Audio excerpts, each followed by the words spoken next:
Hello student, welcome to my channel basic study note. This is Sandhya Saini. Student, आज जो हमारा topic start होने वाला है वो क्लास 10 वाणिज्य से रिलेटेड रहने वाला है, जिसमें हम आपको बताएंगे कि बीजक एवं विक्रय विवरण क्या होता है। ठीक है, बीजक हमने इससे पहले 2 वीडियो में आपको बता दिया है। आज जो हमारा मेन टॉपिक होगा वो विक्रय विवरण से रिलेटेड रहेगा और इसी से हम कुछ न्यूमेरिकल क्वेश्चन भी आपको कराएंगे। ठीक है, तो विक्रय विवरण के बारे में आज हम जानेंगे और साथ ही हम ये भी जानेंगे कि उसका न्यूमेरिकल क्वेश्चन किस तरीके से करे जाते हैं। ठीक है, तो स्टूडेंट वीडियो को लगातार नॉन स्टॉप देखिएगा ताकि आपको वीडियो अच्छे से समझ में आए और वीडियो को देखते देखते आप इसे लाइक भी करते रहिए।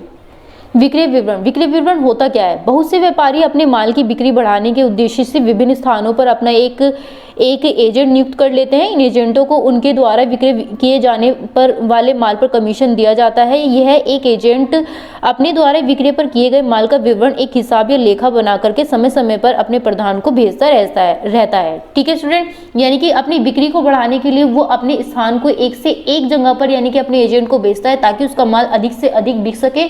ठीक है, और इसी के हिसाब किताब को रखने के लिए वो एक विक्रय विवरण भी तैयार करता है। तो इसी को क्या कहा जाता है स्टूडेंट? विक्रय विवरण कहा जाता है। उसी के साथ में वो क्या करता है, अपने एजेंट पे बेचे गए माल का पूर्ण विवरण भी देता है कि कुल माल की राशि में अग्रिम रूप से भेजी गई है या माल की बिक्री के संबंध में उसके द्वारा किए गए व्यय तथा अपने कमीशन की राशि को घटा करके भी दिखलाता है। ठीक है, यानी कि अब तक जितने भी कमीशन आएंगे वो सब घटेंगे या कैसे भी आए कमीशन, आपके जितने भी परसेंटेजेस उसमें क्वेश्चन में दे रखी होगी वो सब क्वेश्चन में घटानी है। एजेंट द्वारा प्रधान को देय राशि नगद, चेक या बैंक ड्राफ्ट द्वारा भेजी जाएगी। यह हिसाब माल के बिक जाने वाले एक निश्चित समय के बाद में बनाकर भेजा जाता है। यह अवधि मासिक, तिमाही, छमाही या वार्षिक हो सकती है। यह विवरण सौदे कागज पर छपे हुए लेटर पैड पर भी बना करके भेजा जाता है। तो स्टूडेंट, ये था हमारा विक्रय विवरण। उसी के साथ में आप देखिएगा कि विक्रय विवरण बनाने का उद्देश्य और लाभ क्या होता है। तो स्टूडेंट, क्वेश्चन हमारा एग्जाम में इस तरीके से आ सकता है कि विक्रय विवरण क्या होता है, विक्रय विवरण के महत्व बताइए या फिर उन पर लिखी जाने वाली बातों को भी समझाइए। तो इस तरीके से हमारा लॉन्ग क्वेश्चन आएगा। तो इससे व्यापारी को एजेंट द्वारा बेचे गए माल की विक्रय विवरण से संबंध में जानकारी प्राप्त होती है। व्यापारी को एजेंट के पास शेष बचे माल के संबंध में भी जानकारी हो जाती है। व्यापारी को माल के संबंध में बाजार मूल्य का ज्ञान हो जाता है। व्यापारी को माल के संबंध में एजेंट द्वारा किए गए व्यय को भी पता लग जाता है। व्यापारी इस विवरण में आधार पर अपनी लेखा पुस्तकों में लेखा करता है। तो स्टूडेंट, ये थे उद्देश्य और महत्व, जिसमें ये कहना चाह रहा है कि जो व्यापारी है, एजेंट है, अपने स्थान पे यानी कि अपने माल को बेचने के लिए वो जगह जगह पर अपने शेष में ये देखता है कि उसे कितनी छूट मिली है, वो कितना कमीशन निकाल लेता है, बाजार मूल्य में उससे कितना ज्ञान हो जाता है, कितना व्यय करना पड़ता है। तो इन सब बातों की जानकारी उद्देश्य और महत्व में मिल जाएगी। विक्रय विवरण से लिखी बातें जानना। अब ये भी बातें जान लीजिए क्या क्या होता है इसमें।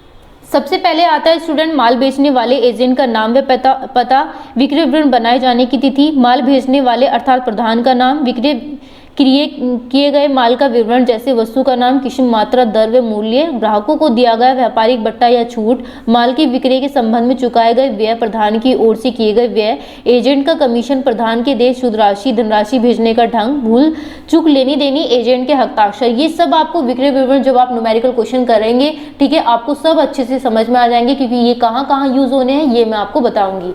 आड़त या कमीशन। आड़त कमीशन क्या होता है स्टूडेंट? सामान्यतः किसी एजेंट या अभिकर्ता को अपनी सेवाओं के बदले में प्रधान को निम्नलिखित 2 कमीशन प्राप्त होते हैं। वो एक तो होता है साधारण और दूसरा होता है परिशोध। परिशोध को ही डेल क्रेडियर कमीशन भी कहा जाता है। तो साधारण कमीशन क्या होता है स्टूडेंट? इस प्रकार का कमीशन एजेंट द्वारा उसके बेचे गए माल की कुल राशि विक्रय राशि दर से यानी कि घटा दिया जाता है। तो यहाँ पर राशि को दिखाया गया है, ये किस तरीके से निकालना है। साधारण कमीशन यानी कि कुल विक्रय की मल्टीप्लाई करोगे कमीशन की दर से और भाग कर दोगे 100 से। उसके बाद में दे रखा है सेकंड नंबर पे परिशोध डेल क्रेडियर कमीशन। सामान्यतः इस प्रकार का कमीशन एजेंट को उसके द्वारा उधार बेचे गए माल की बिक्री की राशि वसूली से बेचने के लिए दिया जाता है। इससे धनराशि की वसूली का समस्त दायित्व एजेंट पर आ जाता है। यदि किसी कारणवश उधार की राशि वसूल नहीं होती है तो एजेंट की उत्तरदायी होगा। हानि की पूर्ति उसे ही करनी होगी। इस प्रकार कमीशन सामान्यतः कुल विक्रय मूल्य पर ही दिया जाता है। इसकी गणना निम्न प्रकार से की गई है। तो सबसे नंबर 1 पे यहाँ पे दे रखा है परिशोध कमीशन, यानी कि कुल विक्रय गुना कमीशन की दर बटे 100। तो यहाँ पर आपने देखा दोनों में ही हमारा सेम है। तो साधारण कमीशन और परिशोध कमीशन दोनों एक ही तरीके से निकलेंगे, जहां पर कुल विक्रय में से क्या करना है, उसकी दर को मल्टीप्लाई करना है और डिवाइड 100 से कर देना है। ठीक है, दर किसे बोलते हैं, जैसे कि 5%, 4%, 3%, आपका क्वेश्चन में दे रखा होगा 10%, कुछ इस तरीके से। बीजक व विक्रय विवरण में अंतर बहुत बार पूछा जाता है स्टूडेंट, ये आप अच्छे से समझ लीजिएगा और ये आपको लर्न भी करना होगा, ठीक है। तो ये समझिएगा सबसे पहले क्या देता है, शीर्षक। इसमें बीजक में क्या पूछा जाता है, इसका शीर्षक होता है बीजक और विक्रय विवरण का शीर्षक होता है विक्रय विवरण, यानी कि जो क्वेश्चन में सबसे ऊपर लिखा जाता है। सेकंड नंबर पे दे रखा है प्रयोग। इसका प्रयोग कौन करता है, लेनदार या विक्रेता के द्वारा क्रेता को भेजने के लिए किया जाता है और विक्रय विवरण का एजेंट द्वारा प्रदान भेजने के लिए किया जाता है। थर्ड नंबर पे आता है निर्माता। इसे माल को विक्रेता बनाता है, इसे एजेंट बनाता है। बनाते समय माल की बिक्री के लिए तैयार किया जाता है बीजक में। विक्रय विवरण एजेंट द्वारा प्रधान को माल की बिक्री का हिसाब भेजते समय बनाया जाता है, ठीक है। इसका निर्माण यानी कि बीजक का निर्माण खाते के रूप में बनाया जाता है और इसका विक्रय विवरण के रूप में बनाया जाता है। प्रकार, यह साधारण व सूचनार्थ दो प्रकार के होते हैं। कौन होते हैं, बीजक में और विक्रय विवरण में केवल एक ही प्रकार का होता है। इसमें व्यय पाए जाते हैं, यानी कि बीजक में व्ययों का मूल्य जोड़कर दिखाया जाता है और विक्रय विवरण में मूल्य घटाकर दिखाया जाता है, किसमें, खर्चों का, ठीक है। व्यय को क्या बोलते हैं, खर्चे। व्यापारी छूट, इसमें व्यापारी छूट माल के मूल्य में से घटा करके दिखाई जाती है बीजक में, लेकिन इसमें व्यापारी छूट का कोई पर्सन नहीं होता है, व्यापारी छूट होती ही नहीं है। तो स्टूडेंट इसमें क्या होता है, परिशोध कमीशन होता है, जो कमीशन हमें घटा करके दिखाया जाता है, ठीक है। जैसे कि हमारे यहाँ पे दे रखा है कमीशन का पर्सन ही नहीं होता है, लेकिन विक्रय विवरण में कमीशन का पर्सन होता है, वो विक्रय में से घटा करके दिखाया जाता है। तो स्टूडेंट ये थे अंतर जो कि अभी आपने समझे। इसी से रिलेटेड आज हम क्वेश्चन करेंगे, विक्रय विवरण किस तरीके से बनाया जाता है। यहाँ पे देखिए student question number 20, Suraj and brothers Lucknow में उषा कंपनी लिमिटेड कोलकाता की ओर से टेबल फैन निम्नलिखित दरों पर बेचे, ठीक है। 50 टेबल फैन 16 यानी कि दर 400 रुपये प्रति, 60 टेबल फैन 20 यानी कि दर 500 रुपये प्रति, 40 सेलिंग फैन 30 यानी कि दर 700 रुपये प्रति। एजेंट ने अन्य व्यय किए, रेल किराया 250 रुपये व्यय, व्यापार कर 400 रुपये और अन्य व्यय यानी कि 200 रुपये। एजेंट को विक्रय पर 20% की दर से कमीशन मिलता है। यहाँ पर केवल एक ही कमीशन दे रखा है, अगर क्वेश्चन में परिशोध कमीशन भी दे रखा है तो वो कमीशन भी हम किस पर निकाल के दिखाएंगे, इनके टोटल पर ही निकालेंगे, ठीक है स्टूडेंट।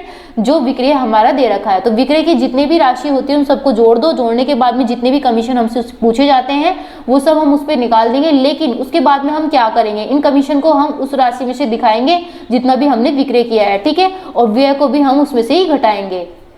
तो स्टूडेंट आपने क्वेश्चन तो देख लिया, चलिए इसका सॉल्यूशन भी देख लेते हैं। सबसे पहले हम विक्रय विवरण लिखते हैं ऊपर, फिर इसके बाद लिखते हैं तार का पता, सूरज, सूरज एंड ब्रदर्स, दूरभाष संख्या हम कुछ भी लिख सकते हैं जो कि हमारा दे रखा है। अब कहाँ से दे रखा है, लखनऊ से। Messrs and Usha company limited यानी कि कोलकाता से प्राप्त था, उसके जोखिम द्वारा हिसाब पर बेचे गए माल का विक्रय विवरण किस तरीके से करते हैं। तो हम सबसे पहले हम यहाँ पर ये चीजें लिखते हैं, ठीक है। जब भी हमारा कोई क्वेश्चन आता है तो हम क्वेश्चन लिखने से पहले हमें क्या करना चाहिए, messrs Usha company limited company यानी कि जो भी नाम दे रखा है उसका नाम लिखेंगे, उसकी जगह का नाम लिखेंगे, ये लिखेंगे साथ में, उसी के ही साथ में हम जोखिम प्राप्त हिसाब पर बेचे गए माल का विक्रय विवरण भी लिखेंगे। ठीक इसी तरीके से हम यहाँ पर 5 कॉलम बनाएंगे जिसमें मात्रा, विवरण, दर, धनराशि, योग भी दे रखा है। तो हम इसका सबसे पहले चलिए इसको क्वेश्चन कर लेते हैं। यहाँ पर मैंने सबसे पहले आपको बताया था कि 50 टेबल फैन दे रखे हैं लिखे क्वेश्चन में, तो 50 यहाँ पर लिख देंगे। उसकी मात्रा कितनी थी, 50 मात्रा थी। क्या चीज विवरण किया गया है, टेबल फैन को। किसके किया गया है, टेबल फैन को किया गया है। तो टेबल फैन कितना है स्टूडेंट, दर कितनी दे रखी है, 400 रुपये प्रति। तो मैंने यहाँ पर 400 रुपये प्रति लिखा। अब 400 की मल्टीप्लाई 50 में करेंगे, 16 में नहीं करेंगे 16 में, केवल 400 की मल्टीप्लाई किस में करेंगे, 50 में करेंगे। तो स्टूडेंट कितना आ जाएगा, 20,000 आ जाएगा। तो हम यहाँ पर 20,000 लिख देंगे। उसके बाद में राशि हमारी दे रखी है 60 क्या दे रखा है, टेबल फैन दे रखा है 60 भी, तो यहाँ पर हम टेबल फैन लिख देते हैं। नेक्स्ट में 20 कितने रुपए प्रति बोल रखा है, 500 रुपये प्रति बोल रखा है, तो हम यहाँ पे 500 रुपये प्रति कर देंगे। ठीक ऐसे ही हम इसकी मल्टीप्लाई करेंगे। 20 की मल्टीप्लाई नहीं करेंगे, केवल मात्रा की और दर की करेंगे। ठीक है, मात्रा कितनी थी हमारी 60 थी और दर कितना था हमारे 500 थे, तो कितना आ जाएगा स्टूडेंट, 30,000 आ जाएगा यहाँ पर पे। उसके बाद में स्टूडेंट 40 सेलिंग फैन दे रखे हैं, तो 40 सेलिंग फैन हम यहाँ पर लिख देंगे।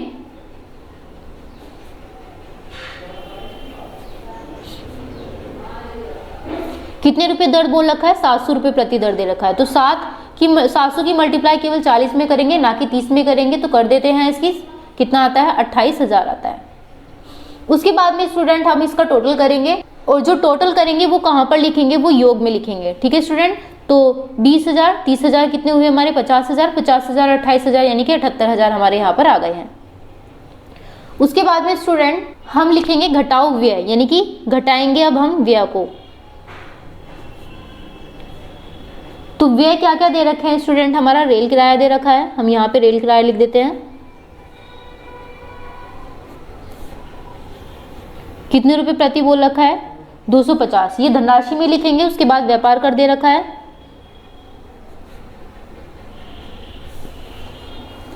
व्यापार कर कितना है हमारा स्टूडेंट, 400 रुपये, क्वेश्चन में ही दे रखा है, जैसे कि मैंने स्टार्टिंग में आपको क्वेश्चन दिखा दिया है। उसके बाद अन्य व्यय,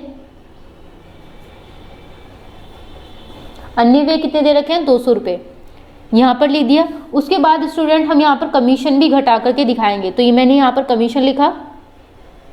कमीशन की राशि कितनी घटानी है हमें, 20%, 20%। और ये 20% निकलेगा किस पे, इस 78,000 की राशि पे हम 20% निकाल करके अभी आपको दिखाते हैं।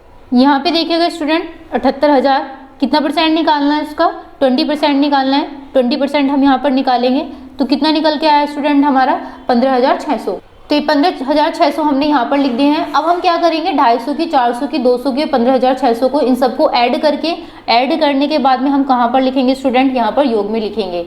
ठीक है, तो ऐड करने के बाद में स्टूडेंट हमारा कितना आ रहा है, 16,450। उसके बाद में स्टूडेंट हम इसे किस में घटा देंगे, 78,000 में से घटा देंगे। जैसे कि मैंने यहाँ पर घटाव लिख रखा है, तो ये सारी राशि हमें घटानी है, किस में से घटानी है, 78,000 में से। तो घटाने के बाद में स्टूडेंट हमारा कितना आ रहा है, 61,550 हमारा यहाँ पर राशि आ रही है निकल करके। तो ये हमारा आंसर है जिसमें मैंने आपको बताया। उसके बाद में स्टूडेंट अब हम क्वेश्चन में करेंगे क्या, सबसे पहले हम यहाँ पर लिखेंगे कुल देय राशि, क्योंकि ये जो हमारी निकल के आई है वो हमारी कुल देय राशि निकल के आई है। ठीक है, उसके बाद में स्टूडेंट हमारी इसे क्या लिखेंगे, इसे हिंदी में लिखेंगे, ये जो यहाँ पर लिखा हुआ है। ठीक है, रुपये 61,550 केवल। ठीक है स्टूडेंट, ये हमने यहाँ पर लिखा। तो ये हो गया स्टूडेंट हमारा क्वेश्चन कंप्लीट। लेकिन उससे नीचे हमें लिखना क्या है, मैंने आपको एक चीज बताई थी समझाते वक्त, विक्रय विवरण में हमें जो लिखना है सबसे ज्यादा जरूरी है भूल चूक लेनी देनी। ठीक है, यानी कि भूल चूक लेनी देनी हमें यहाँ पर लिखना है। अगर हम ये नहीं लिखेंगे, अगर मान लिया हमसे कोई क्वेश्चन में गलती हो जाती है, ठीक है, तो हमारा हम यहाँ पर लिखना जरूरी बन जाता है। तो भूल चूक लेनी देनी, ठीक है, हमने यहाँ पर लिख दिया। साथ में हम यहाँ पर डेट भी लिख देंगे, यानी कि दिनांक लिख देंगे। उसके साथ में हमने किसने इसको दिया, इसका जो वास्ता था सूरज एंड ब्रदर्स का था, जो साझेदार था यहाँ पर। ठीक है, तो इस तरीके से हमारा क्वेश्चन पूरा कंप्लीट हो गया है। स्टूडेंट आपने विक्रय विवरण भी समझा कि किस तरीके से किया जाता है। यदि क्वेश्चन में इस टाइप के हमारे बहुत सारे क्वेश्चन हैं, ठीक है, बुक के, जो कि आप इस तरीके से करके देख सकते हो, बहुत ही आसान है। याद रखिएगा स्टूडेंट, जितने भी एक्सपेंसेस है वो आपको घटाने होंगे। और कमीशन, परिशोध कमीशन भी होता है कभी कभी क्वेश्चन में, तो हमें वो परिशोध कमीशन भी 78,000 हमारा इसमें से निकाल करके दिखाना है। यानी कि जो भी राशि यहाँ पर दे रखी होगी उसमें से दिखा करके यहाँ पर घटा करके लिखेंगे, और इन सबको जोड़ करके यहाँ लिखेंगे, और ज्यादा वाले अमाउंट में से कम वाली अमाउंट को घटा करके यहाँ लिख करके दिखा देंगे। तो हमें पता चल जाएगा कि हमारी राशि, देय राशि हमारी कितनी निकल करके आई है। उसे हिंदी में लिखना ना भूले, और लास्ट में भूल चूक लेनी देनी मत भूलिएगा लिखना। ठीक है, वरना आपकी अगर मिस्टेक भी हो जाती है क्वेश्चन में तो वो हमारा गलत हो जाता है क्वेश्चन। तो स्टूडेंट वीडियो को लाइक करते रहिएगा ताकि आपको वीडियो समझ में आती रहे। चैनल को सब्सक्राइब कीजिए ताकि आने वाली वीडियो आपको कंटिन्यू मिलती रहे। Thank you.